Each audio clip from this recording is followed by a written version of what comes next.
Hello मित्रों, नमस्कार। मैं ज्वाला तिवारी एक बार फिर से आप लोग के बीच में हाजिर हूँ अपने इस प्लेटफार्म पर। अपने इस चैनल के माध्यम से हम आप लोगों का तहे दिल से स्वागत, वंदन, अभिनंदन करते हैं और आप लोगों से उम्मीद करते हैं कि आपका प्यार हमारे साथ भविष्य में भी बरकरार रहे और भविष्य में भी आपके समर्थन और प्यार से मेरे इस चैनल को बहुत ही प्रशंसा और वृद्धि प्राप्त हो। मित्रों, आज का विषय है कि कैरियर का चयन कैसे करें।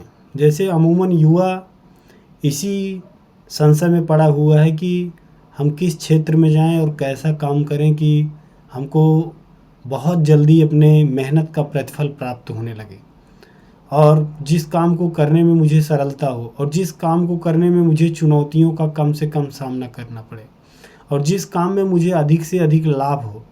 ऐसे विचारों को मन में रखते हुए लोग अपने कैरियर के चयन को लेकर बड़ी ऊहापोह की स्थिति में है, बड़ा संशय सा बरकरार है। तो इसी पे आज बहुत सारे लोगों के रिक्वेस्ट पे हमने इस वीडियो को बनाने का निर्णय लिया है। तो आज का जो ये विषय है कि कैरियर का चयन कैसे करें, तो इसमें सबसे महत्वपूर्ण विषय है कि किसी भी चीज़ का चयन, चाहे आप कोई एजुकेशन से जुड़ा हुआ कोई कोर्स ले रहे हैं, कोई डिप्लोमा ले रहे हैं, कोई डिग्री लेने वाले हैं या कोई काम आप करना चाहते हैं, तो ये दोनों चीज़ें ऐसी कंडीशन बनाती हैं कि ये आप कभी किसी की प्रेरणा या किसी के कहने से अगर कोई चीज़ का चयन कर लेंगे तो आगे जब कार्य योजना में उसको उतारने के लिए आप आगे बढ़ेंगे तो आपको बहुत सारी कठिनाइयों और चुनौतियों का सामना करना पड़ेगा, क्योंकि उस काम की प्रकृति को, उस कार्य की प्रकृति को बिना जाने और उसको बिना समझे और उसके दूरगामी परिणाम की बिना चिंतन किए आपने चयन किया, इसलिए आपको चुनौतियों का सामना करना तय है। तो सबसे महत्वपूर्ण है कि हम कैरियर का चयन कैसे करें, इस विषय पर आते ही हमको चिंतन करने की आवश्यकता है। तो चिंतन का मतलब ये है कि आप स्वयं का चिंतन करिए, अपनी क्षमता को आप पहचानिए कि जिस चीज़ का हम चयन करने वाले हैं कि फला फील्ड में हम जाके काम करेंगे और इसमें अपना करियर ग्रो करेंगे और इसी से हमको अपनी जीविका चलाना है, तो उस कार्य के लिए पहले आप अपनी क्षमता को टटोलिए। पहले आप जानिए कि आपकी क्या कमजोरी है, आपकी क्या ताकत है, आप जिस काम को चुनने जा रहे हैं उसके लिए आप कितने खरे उतर पाएंगे। तो स्वयं का पहले मूल्यांकन करिए। नंबर 2 ये है कि अपनी रुचि को जानिए। आपका इंटरेस्ट किस सब्जेक्ट में है, आपका इंटरेस्ट किस फील्ड में है, आप किस टाइप के कार्य के लिए अच्छा कर सकते हैं। तो अपना मूल्यांकन करें और अपनी रुचि और अपने जुनून को समझें। और तीसरा महत्वपूर्ण विषय है कि जिस कार्य को हम करने जा रहे हैं उसकी क्या पात्रता मेरे अंदर है, उसकी क्या योग्यता है मेरे अंदर, उस कार्य को लेके मेरे अंदर कौन से स्किल हैं, उस कार्य को लेके मेरे पास कौन सा कौशल है कि मैं उसमें अच्छा कर सकता हूँ। तो अपनी योग्यता, अपना कौशल, इन सब चीज़ों को पहचानें।